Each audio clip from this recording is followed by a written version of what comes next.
भादव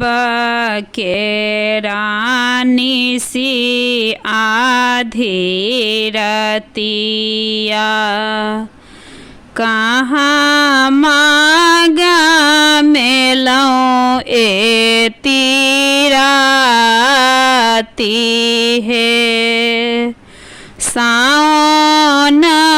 भादव के रानी सी आधी रतिया कहाँ मागा मेलों ए तीराती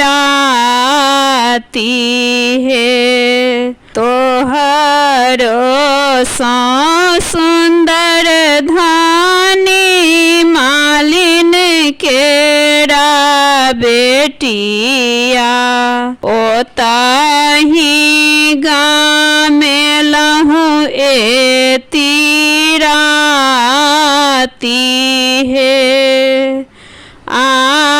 आबथु मालिन बेटी बैसथु पलंग चढ़ी कौने रीति जोड़ला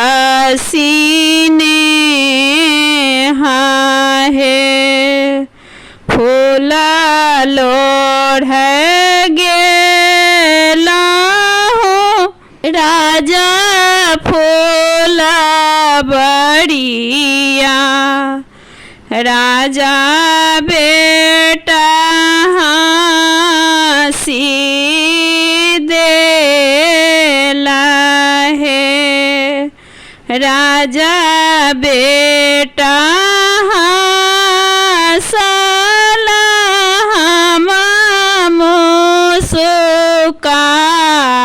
मुस्काएला नैने नैने जोड़ला सीने है मारी हक गे मालिन बेटी तोर जेठ भैया मोड़ा पिया रखला लोभा